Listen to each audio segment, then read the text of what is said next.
Boca da essa, hein, meu povo? Trabalhando aqui aí, chovendo. Tem que lavar as caixas bem lavadinhas, porque senão os pichotes pulam. Já pulam muito sem lavar. E se não lavar é pior ainda, ó. O professor aí faz que... O professor faz... Plim! O professor é tim. Aqui não pode fazer tim não, só faz poft. Olha aí. Ó, eita. Olha. Lembrando, meu povo, nós fazemos esse vídeo aí, não é pra ser melhor do que ninguém não, viu? Nunca nesse mundo, nós fazemos vídeo aqui pra lavar nosso dia a dia. Do jeito que nós trabalhamos aqui. Olha lá. E é isso, viu? Olha lá como é que fica.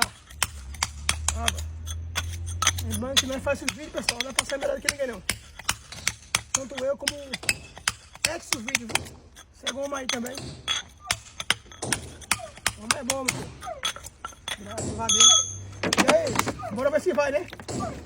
Se não for, vai na próxima. Como eu disse, aqui não faz tudo, aqui vai pof. Olha. Tem água na cara de todo jeito. Vou só provar aqui que eu fiz ele hoje. Eu botei ele hoje pra ver se vai dar certo, viu? Olha, vamos lá. Agora é a hora da verdade, viu? Olha. Lembrando, meu povo, que não é fácil não, viu? Quando tá tá chovendo, é complicado. Olha. Deu rivo. Pichote muito fica também. Olha lá.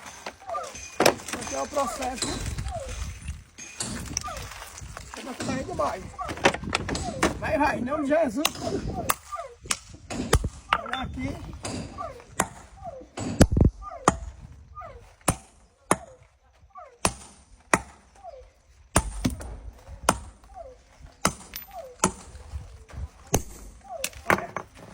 Que foi aí?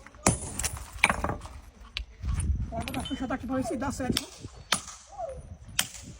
Fechada muito atrapalha, meu povo. Olha lá. Ele fica um pouco grande, mas é assim mesmo.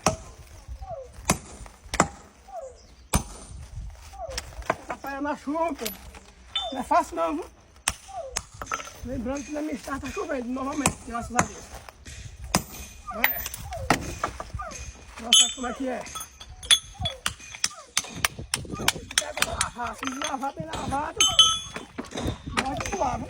Não chora.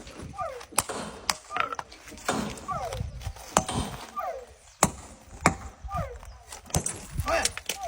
E aí, viu? Deus abençoe todos vocês pela paz. Valeu.